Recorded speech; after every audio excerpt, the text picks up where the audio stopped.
4 जनवरी विश्व Louis Braille दिवस क्या है और क्यों मनाते हैं? ब्रेल पद्धति एक तरह की लिपि है जिसको विश्व भर में नेत्रहीनों को पढ़ने और लिखने में छूकर व्यवहार में लाया जाता है।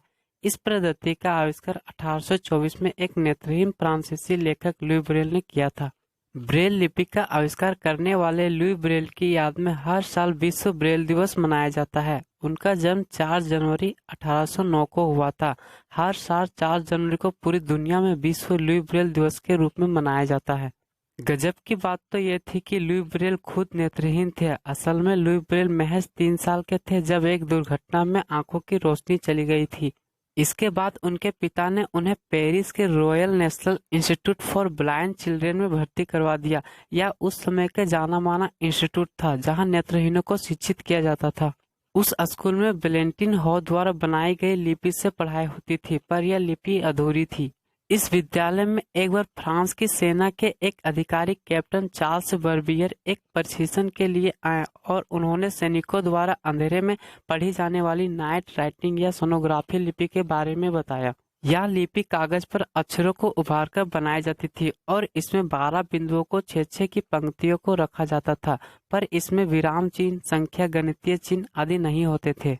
लुई ब्रेल को वहीं से यह विचार आया। लुई ब्रेल ने इसी लिपि पर आधारित किंतु 12 के स्थान पर 6 बिंदुओं के उपयोग से 64 अक्षर और चिन्ह वाली लिपि बनाई। इसमें न केवल विराम चिन्ह बल्कि गणितीय चिन्ह और संगीत के नोटेशन भी लिखे जा सकते थे।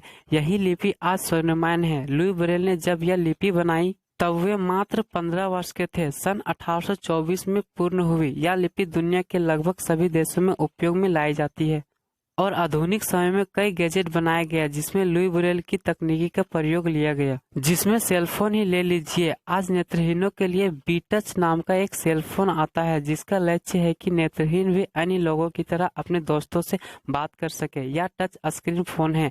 इसके स्क्रीन में ब्रेल लिपि का ही प्रयोग किया गया है। इसी क्रम में नेत्रहीनों के लिए खास तरह के स्मार्ट वॉच भी बनाई गई है जिसको कोरियाई देश में बनाया गया है। इस स्मार्ट वॉच में भी ब्रेल लिपि का प्रयोग किया गया है। ऐसे में यह कहना गलत नहीं होगा, ब्रेल लिपि नेत्रहीनों के लिए किसी वरदान से कम नहीं है। उसने न सिर्फ पढ़ाई का रास्ता आसान किया बल्कि अपने पैरों पर खड़े होने का साहस भी दिया। आखिर कौन सोच सकता था नेत्रहीन फोन पर बातें कर सकेंगे और समय देखने के लिए घड़ी का उपयोग कर सकेंगे।